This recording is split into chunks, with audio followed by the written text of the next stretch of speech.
सदन को गुमराह करना बंद करो, बंद करो, बंद करो, तनख्वाह और पेंशन का प्रबंध करो, बंद करो, प्रबंध करो, तनख्वाह और पेंशन का प्रबंध करो, प्रबंध करो, प्रबंध करो। सुखू भाई, सुखू भाई, 10 गारंटियां किथे पाई, सुखू भाई, सुखू भाई, 10 गारंटियां किथे पाई, सुखू भाई, सुखू भाई, 10 गारंटियां किथे पाई। हाउस को गुमराह करना बंद करो, बंद करो, बंद करो, हाउस को गुमराह करना बंद करो, बंद करो, बंद करो।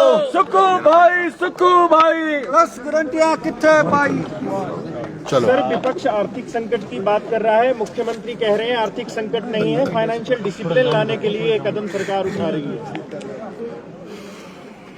पूरा देश जो है वो हिमाचल प्रदेश की आर्थिक स्थिति को देख करके चिंतित है और हम सब लोग भी उसमें शामिल हैं।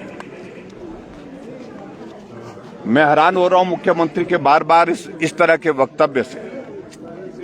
सुबह कहते हैं कि प्रदेश बहुत गंभीर आर्थिक संकट के दौर में से गुजर रहा है और शाम को कहते हैं कि आर्थिक संकट है नहीं, हम जो है हिमाचल प्रदेश में फाइनेंशियल डिसिप्लिन की बात कर रहे हैं। लेकिन आज मैंने उन्हें पॉइंट ऑफ ऑर्डर जब अध्यक्ष महोदय जी से पूछा कि हमने नियम 67 के अंतर्गत स्थगन प्रस्ताव दिया था विधानसभा के अंदर, क्योंकि कर्मचारियों को सैलरी नहीं मिली, कर्मचारियों के अलावा पेंशनर्स को पेंशन नहीं मिली। आज सितंबर की 4 तारीख बीत गई है। इस पर मुख्यमंत्री जवाब देने के लिए खड़े हुए। पहले कहने लगे मैं जवाब देना चाह रहा हूं और बाद में कह रहे हैं कि मैं स्टेटमेंट दे रहा हूं। हैरानी इस बात को लेकर के है कि 2 वर्ष का कार्यकाल हिमाचल प्रदेश में कांग्रेस पार्टी की सरकार का होने जा रहा है। अभी भी जहां इनकी विफलता होती है, नाकामयाबी होती है, वहां दोष पूर्व सरकार को दिया जाता है और केंद्र सरकार को दिया जाता है। हमारे समय में भी इस तरह से हालात बहुत ज्यादा ऐसे नहीं थे कि आर्थिक दृष्टि से हिमाचल बहुत मजबूत था, लेकिन फिर भी हमने उस जिम्मेवारी को समझा और उस जिम्मेवारी का निर्वहन किया। बतौर मुख्यमंत्री, बतौर फाइनेंस मिनिस्टर हमने समय पर सैलरी दी, समय पर पेंशन दी और डीए की किस्तें जारी की। एरियर्स थे वो पेंडिंग, उसमें बहुत सारी राशि दी। पेंशन जो भोगी हैं उनके बिल बहुत सारे पेंडिंग थे, कर्मचारियों के जो हॉस्पिटल के जो रिम्बर्समेंट के वो भी पेमेंट की। लेकिन आज की तारीख में हम सिर्फ इतना ही जानना चाहते थे मुख्यमंत्री से कि आप तारीख तो तय कर दीजिए कि किस तारीख को, क्योंकि कर्मचारी रोजाना अपने मोबाइल पर मैसेज देख रहा है। पेंशन वो भी मोबाइल पर देख रहा है, मैसेज आया कि नहीं आया, पेंशन आई कि नहीं आई, सैलरी आई कि नहीं आई, तो उसके लिए तारीख निर्धारित कर दो। आज मुख्यमंत्री ने कहा कि हम 5 तारीख तक सैलरी देने की स्थिति में नहीं है। ये स्थिति प्रदेश के सामने स्पष्ट होनी चाहिए। इसका मतलब है हिमाचल प्रदेश का आर्थिक संकट के दौर में से गुजर रहा है, जिसको मुख्यमंत्री स्वीकार क्यों नहीं कर रहे हैं। विकास के तमाम सारे कार्य बंद कर दिए और जितनी जनहित की योजनाएं थी उन सबको बंद कर दिया। पेंशनर्स और कर्मचारियों को सैलरी और पेंशन देने के लिए आज की तारीख में इस प्रकार के जो हालात बने, निश्चित रूप से ये चिंता का विषय है और पूरे देश भर में हिमाचल प्रदेश की आर्थिक स्थिति खराब है। इस बात को लेकर के इतनी गंभीर चर्चा चली हुई है। पूरा देश पूछ रहा है कि आखिरकार हिमाचल प्रदेश में 2 साल की सरकार, कांग्रेस पार्टी की सरकार ने आखिरकार ऐसा क्या किया।